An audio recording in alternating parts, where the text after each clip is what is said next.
Hi everyone, this is the introduction to fluid dynamics and we will be looking only at the concepts here. We're actually not going to do any math in this unit, despite the fact that I will give you a couple of equations just to help you make sense of things. This is an image of a group of firefighters putting out a fire. And the reason I chose to show this is because I suspect if I asked you to point out some fluid that is moving in this image, most of you would tell me that it's the water coming out of the water hose. But don't forget that when we're talking about fluids, gases are also considered to be fluids. So it would be the water coming out of the hose. It would be how the smoke is, or the vapor, the smoke is moving through the air. And I say vapor and smoke because those are two different things. Vapor is just water in gas form, whereas smoke has particulate matter in it. So reminder, liquids and solids are considered to be fluids. We can make a lot of processes happen by compressing either a liquid or a gas. Generally, it's going to be a gas, and that's because solids are not going to be considered compressible. Their molecules are already really tightly packed and close together, so they can't really go anywhere if we try to compress them. Liquids are also essentially incompressible in the right environment. So if we were attempting to compress a liquid under the right pressure, which would be a very large pressure, we could slightly compress it, but not very far. Whereas gases are highly compressible. There's a lot of space in between the molecules of a gas, so we can easily push them closer together. And in a later chapter, we will actually look at how we'll focus more on just gases instead of all fluids together. So you'll get to learn more about how gases behave. But please note that it's generally gases that are going to be considered compressible. All fluids have the ability to flow, though they don't do so at the same rate. So Q is the symbol that is used for flow rate, and it is defined as the volume of some fluid passing by some location through an area during a period of time. Or it might make more sense for you to see this in equation format, which is Q equals volume divided by time. So how much of the fluid is passing by a particular area in some time. And the units for that would be meters cubed per second, though that won't matter too much here since we are not going to be looking at math with this unit. There are a number of factors to consider when we think about the flow rate of a fluid. So the faster a fluid is moving will mean that the flow rate will increase within that system. However, this is also dependent on the size of the system that the fluid is traveling through and the amount of fluid that's going to be transported. So when we think about the differences between flow rate of a river or stream, so maybe one that is up in the mountains, so there wouldn't be as much fluid or water being moved or transported, whereas on the Nile River, the Jordan River, the Amazon River, all of those have tremendous amounts of water that they are needing to transport across some space. And that would all play a role in our flow rate, Q.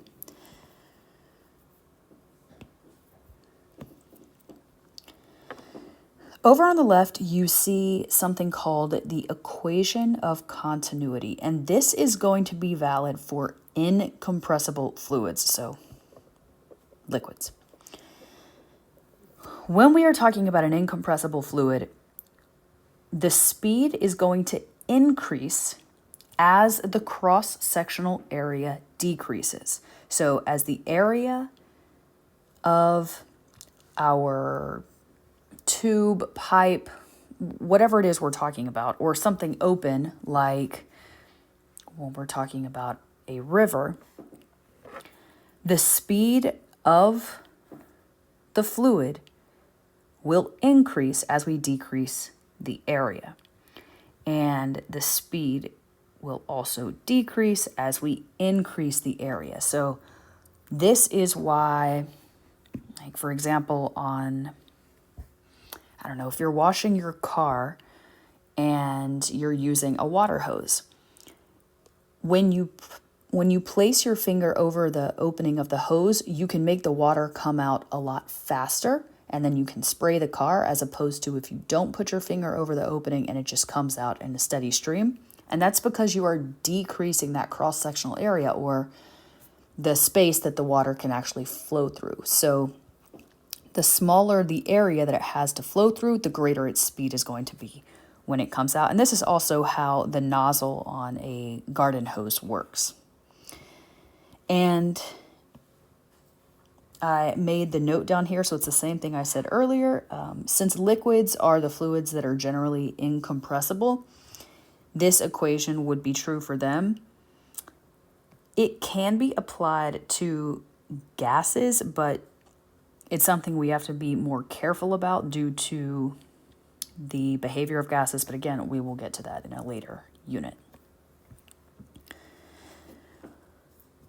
Now, not all systems have a fluid flowing through a single pipe. In fact, most of them have some kind of branching occurring where the fluid will go through one area and then split off into different sections, and then from there it can split off further.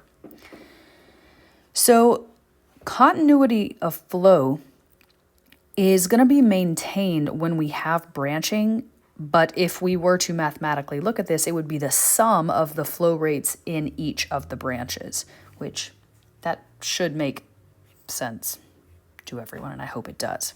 Here is the equation you would use, where now we just have to factor in n, which is the number of branches that the fluid is now moving through so that it has split off into. And I gave this, or I included this image of the heart because it's a great example of how blood starts in one area and then it gets split off, or it branches through various arteries and veins and capillaries. When we have a fluid that moves into a narrower channel, remember its speed is going to increase. And if the speed increases, that means the kinetic energy will also increase. That increased kinetic energy comes from the net work that's going to be done to actually move the fluid into the channel, and then the work that's done on the fluid by the gravitational force. Of course, that is assuming that the fluid is going to be moving vertically and not horizontally. If it's just horizontal, we can pretty much ignore the gravitational force, at least here on Earth. Now, there's also going to be a pressure difference when a channel or tube or pipe, whatever it is, whenever it narrows. So we already know there's going to be a change in speed. It's going to increase, which is going to lead to an increase in kinetic energy. But when it narrows, we are also going to find a pressure difference that results in a net force on the fluid. So remember, force would be equal to the pressure times the area that it's flowing through. So if we narrow the channel, we decrease the area. And the net work done will then increase the fluid's kinetic energy. So this is going to create a drop in pressure when we have a rapidly moving fluid. So the faster a fluid is moving, the more we're going to see a pressure drop.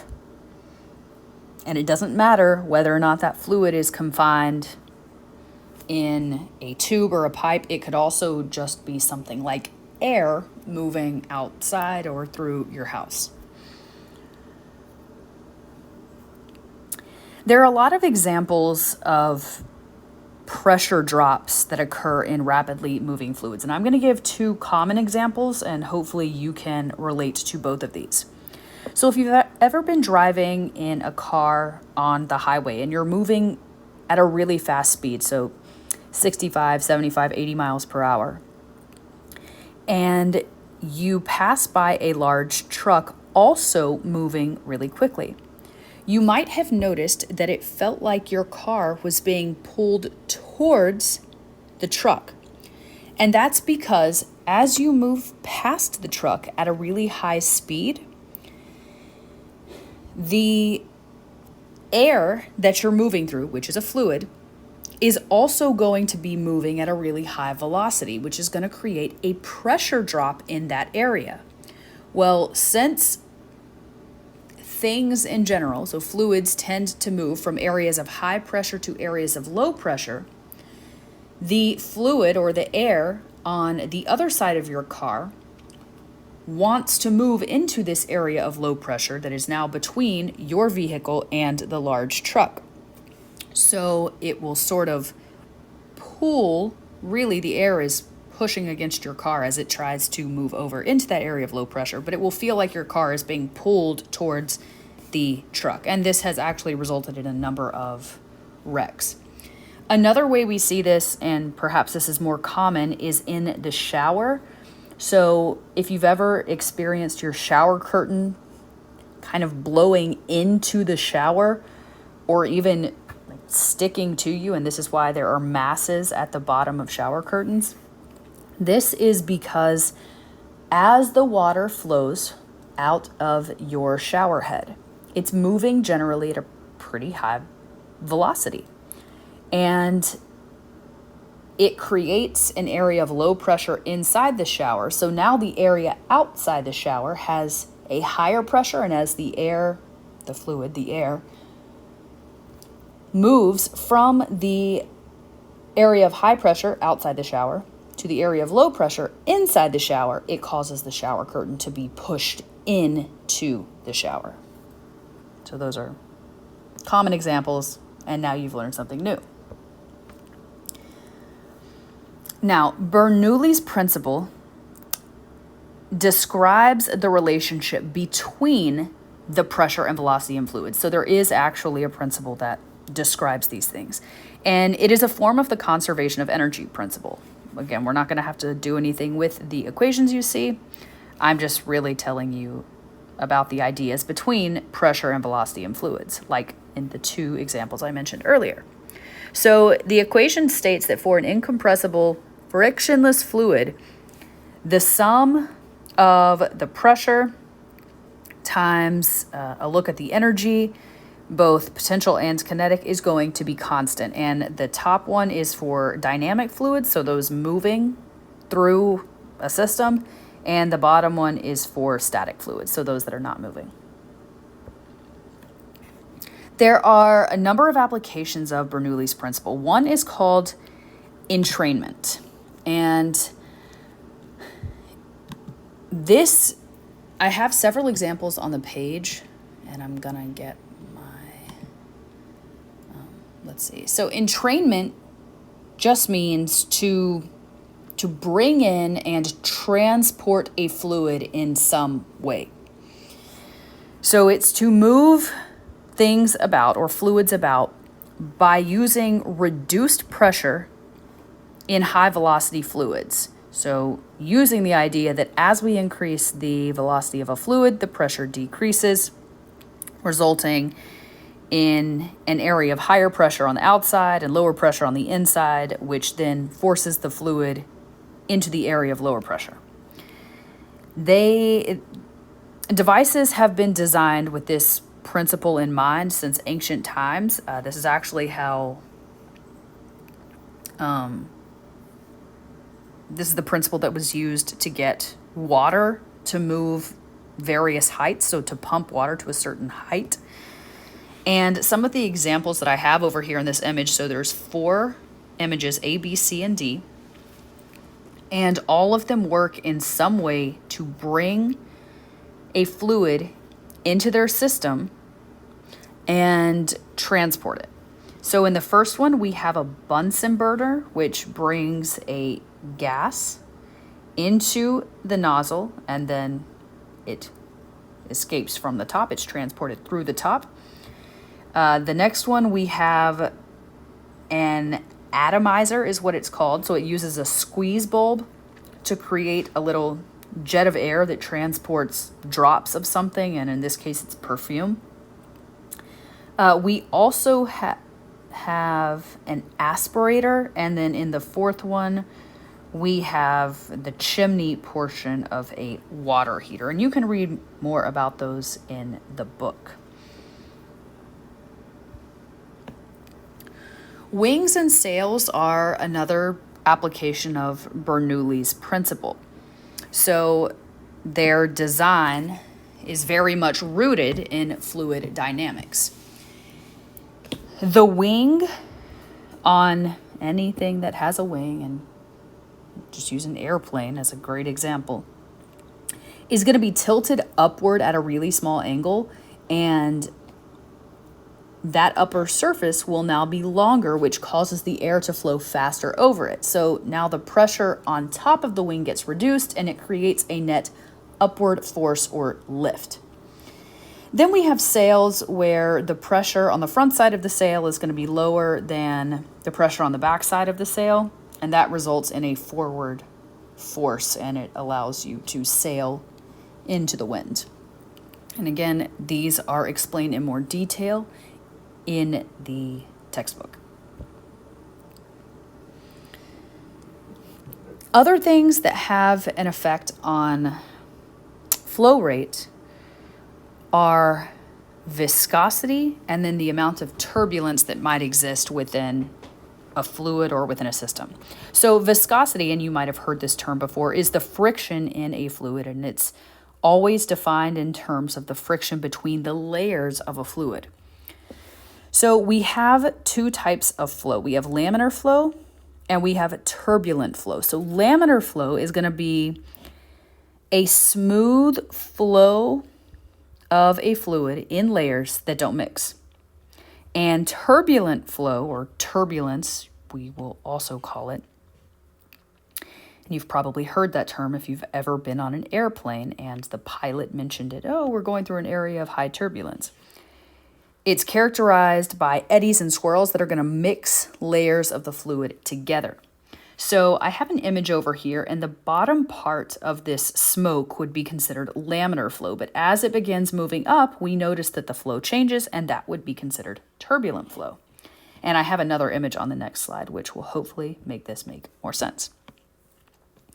So in image A, we see that the flow results in straight line motion across this image. So this would be laminar flow, whereas in image B, we notice this, I guess, sand, this obstacle, this obstruction in the way, and it results in a much more turbulent flow where we now see the fluids flowing around each other, moving in little circles, etc. They all get mixed together. The lines that you see on here, these green and blue arrows, are actually referred to as streamlines, and they help us illustrate the path of different volumes of fluid.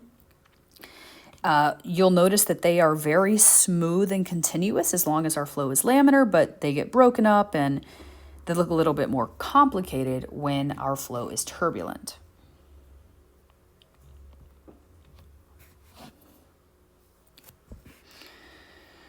Viscous drag is a resistance force that is exerted on an object as it moves through a fluid. So when you drop a rock into water, it is going to experience some amount of viscous drag, and this would be easily noticeable when you drop the rock through different fluids. So if we dropped it in air, it's going to fall faster than if we dropped it in water or if we dropped it in a giant container of syrup. So the resistance force will increase as the viscosity increases. And when we think about viscosity of fluids, there is something important I want to note. When we are talking about liquids, viscosity will decrease as we increase the temperature. So if I want to pour honey or syrup out of a container, and that container has been in the refrigerator, it's going to take a little while for the syrup or honey to begin pouring out of the container.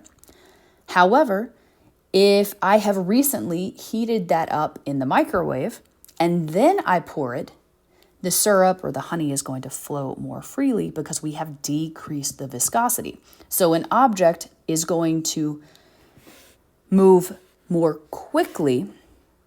It's going to reach its terminal speed more quickly in a less viscous fluid.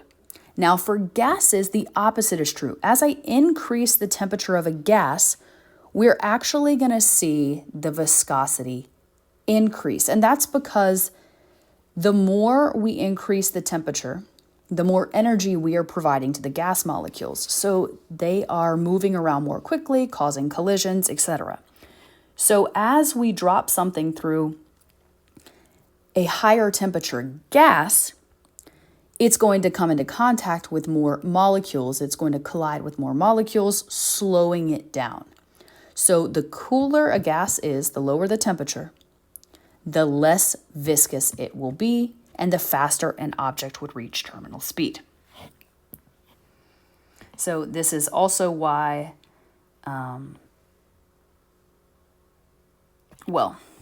terminal speed is always going to be greatest for low viscosity fluids and then objects that have high densities and small sizes. So think study of aerodynamics. But this is why a skydiver would actually fall more slowly when they are falling with their arms and legs outspread than when they are diving head at first. And I think that likely makes sense to all of you. There are two important causes of turbulence to note.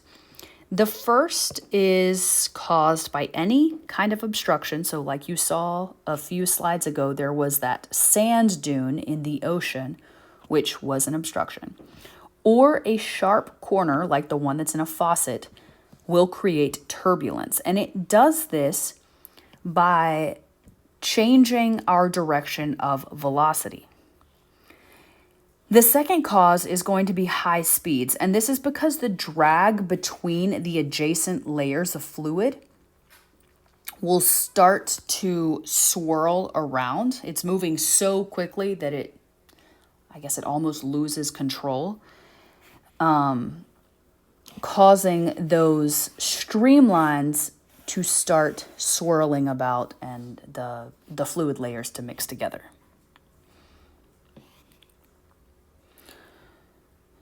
The last law we're going to talk about here, and I actually do not know how to pronounce this correctly. Poiseuille's law? I'm not sure. But this looks at flow rates and pressure again, but in a slightly different way. So again, what causes flow? It has a lot to do with pressure difference.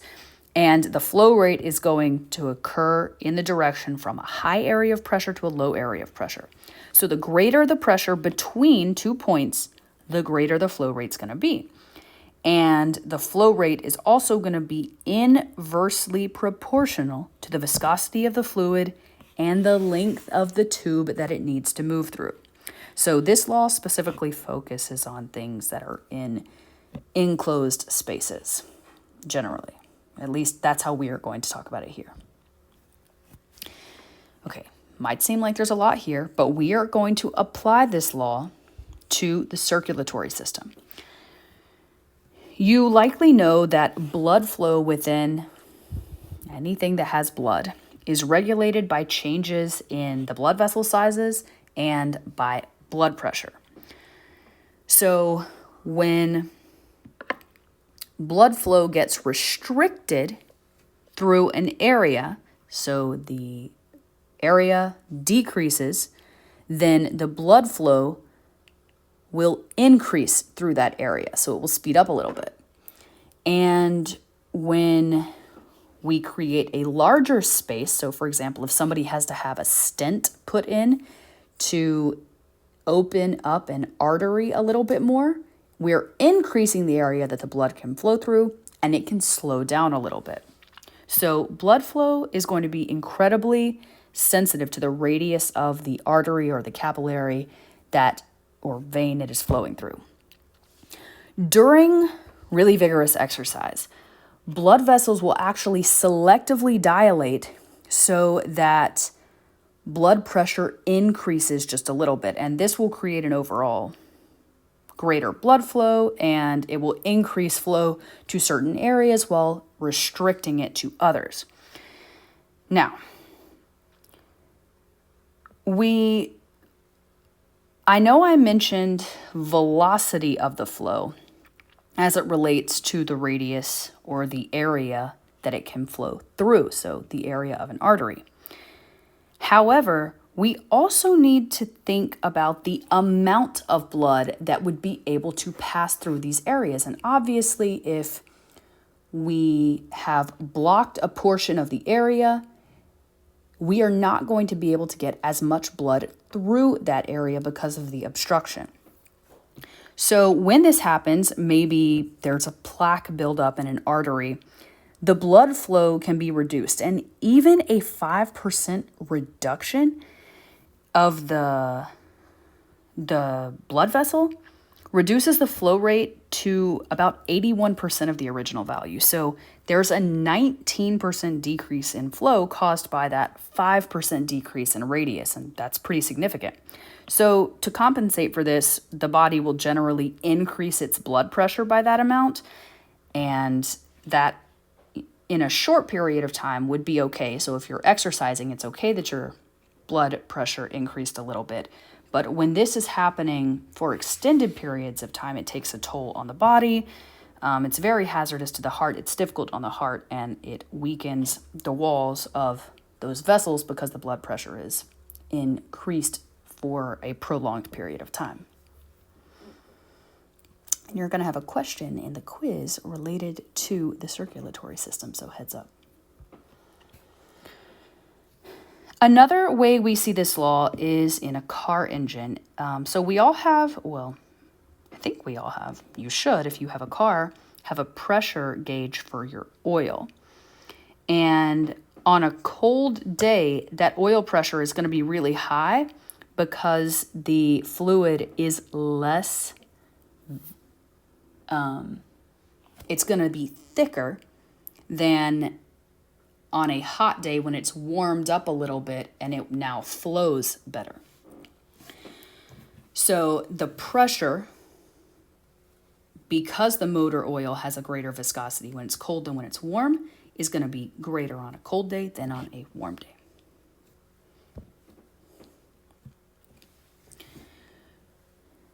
Going back to this idea of pressure differences and flow rate, you might have also noticed that water pressure in your house is going to be lower on a day where there's more water use. So maybe it's a really hot summer day and people are watering the lawn, filling a swimming pool, playing in a sprinkler, doing various things inside the house. So you might have noticed that the pressure drops in your home on these days. Well, during times of heavy use, the flow rate is going to be really large because we're using more water. And that means the pressure difference is going to be large.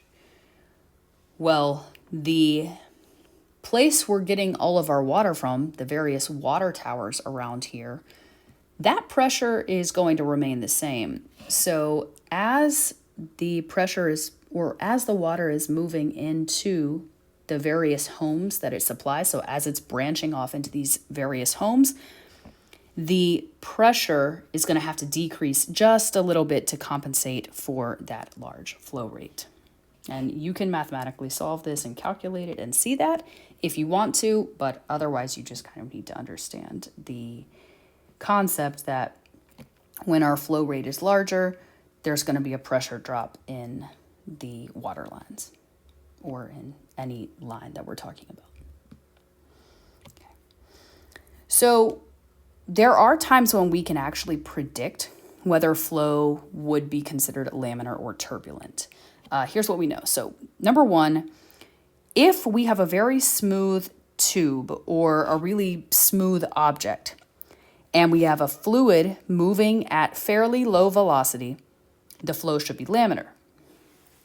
If the fluid is moving at high velocity, even if we have a really smooth tube or object that it's flowing through, there's going to be turbulence, and that's because the layers of fluids will begin to mix, and that is what causes the turbulence in the first place. And then if we have something in between a high and low velocity, it's honestly really difficult to predict because it can just kind of go back and forth between laminar flow and turbulent flow.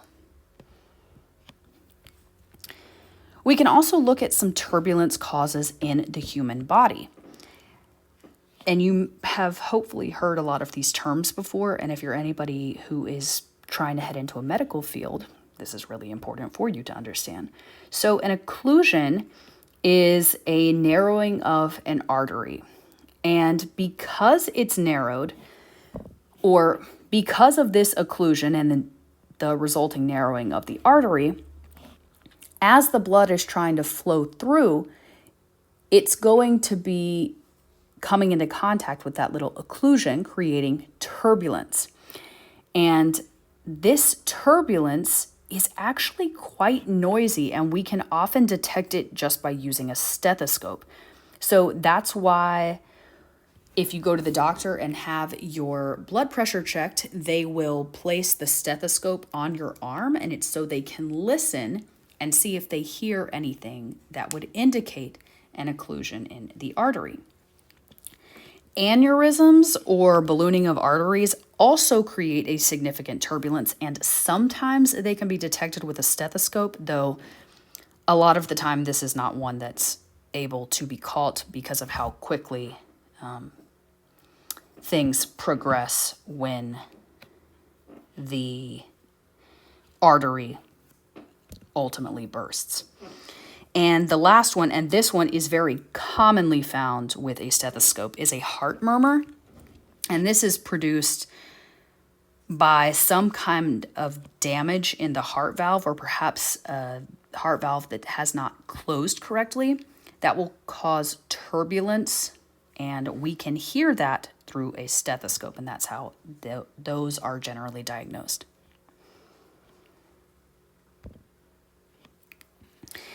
The final topic we have here is diffusion, and these are two very random photos that you'll see on the screen. The first is a person soaking his feet in Epsom salt, and the second is fish. Now, what would those have in common? So, if you've ever wondered why soaking your feet in Epsom salt could reduce swelling, or why when you have certain foods in the refrigerator, like fish or onion or other things with a really strong scent, they can then cause everything else in the refrigerator to smell like them.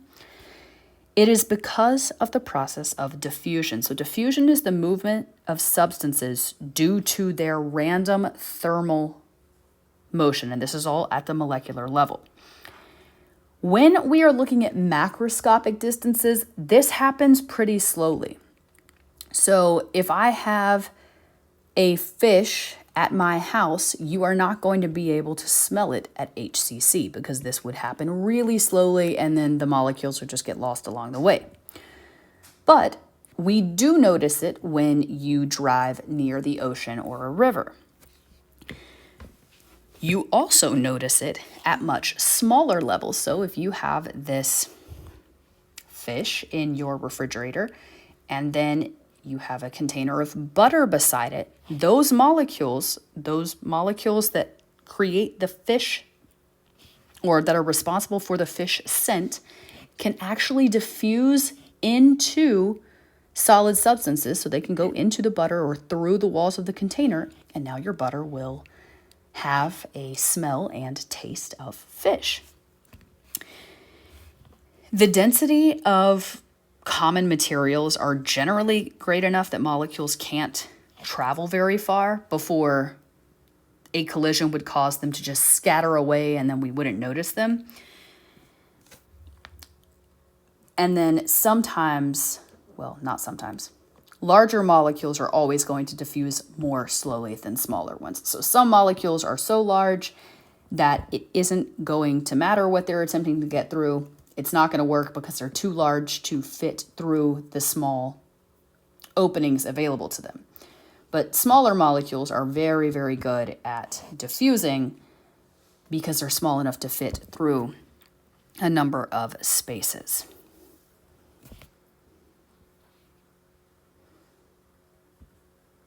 Okay, so the topics that we covered are all listed here.